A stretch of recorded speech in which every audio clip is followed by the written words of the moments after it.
Comment au juste Armand Peugeot, l'homme, a-t-il créé la société Peugeot? En gros, comme les prêtres et les sorciers ont créé dieux et démons tout au long de l'histoire, et comme des milliers de curés français créaient encore le corps du Christ chaque dimanche dans leur église paroissiale.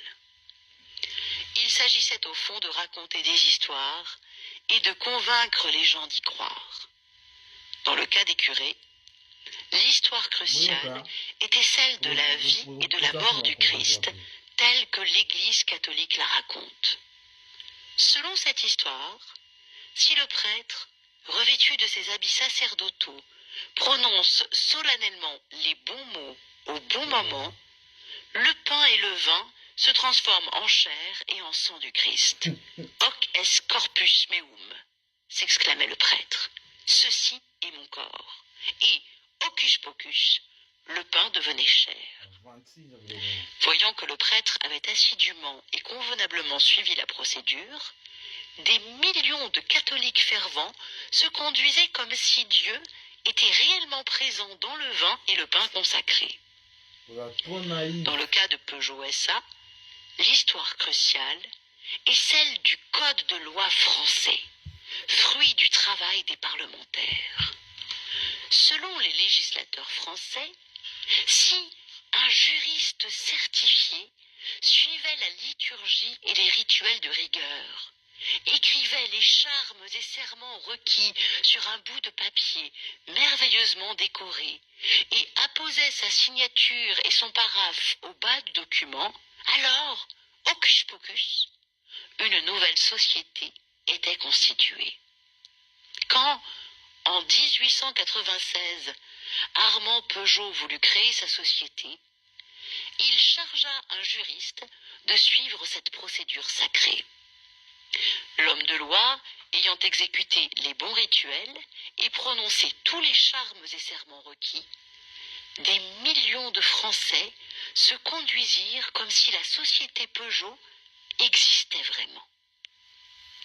Raconter des histoires efficaces n'est pas facile. La difficulté n'est pas de raconter l'histoire, mais de convaincre tous les autres d'y croire. Une bonne partie de l'histoire tourne autour de cette question. Comment convaincre des millions de gens de croire des histoires particulières sur les dieux, les nations ou les sociétés anonymes à responsabilité limitée?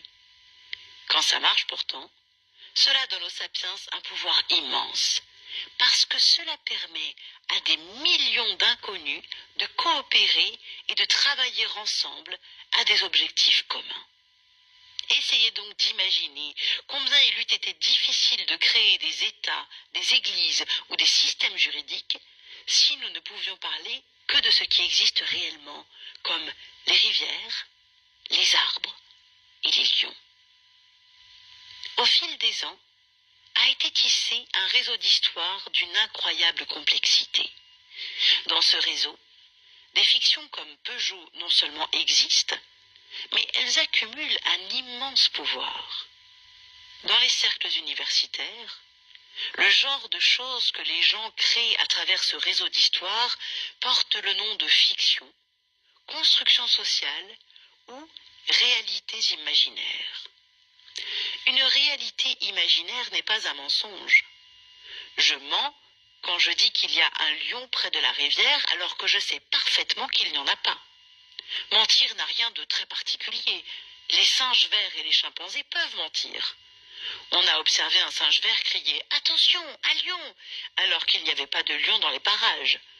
L'alerte avait l'avantage d'effrayer un comparse qui venait de trouver une banane que le menteur put conserver pour lui seul.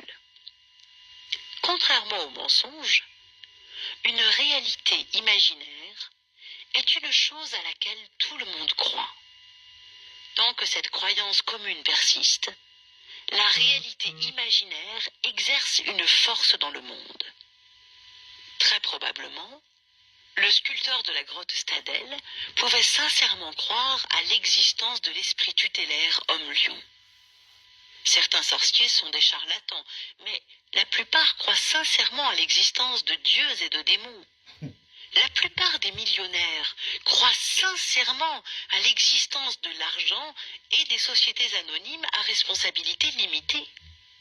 La plupart des défenseurs des droits de l'homme croient sincèrement à l'existence des droits de l'homme.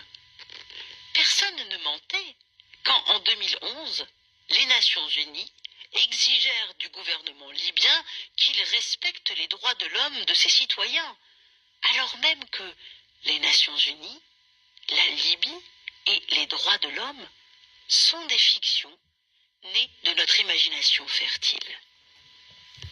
Depuis la révolution cognitive, les sapiens ont donc vécu dans une double réalité. D'un côté, la réalité objective des rivières, des arbres et des lions. De l'autre, la réalité imaginaire des dieux, des nations et des sociétés. Au fil du temps, la réalité imaginaire est devenue toujours plus puissante, au point que de nos jours, la survie même des rivières, des arbres et des lions dépend de la grâce des entités imaginaires comme le Dieu Tout-Puissant, les États-Unis ou Google. Dieu, c'est les États-Unis. Voilà, on va s'arrêter là pour cet extrait.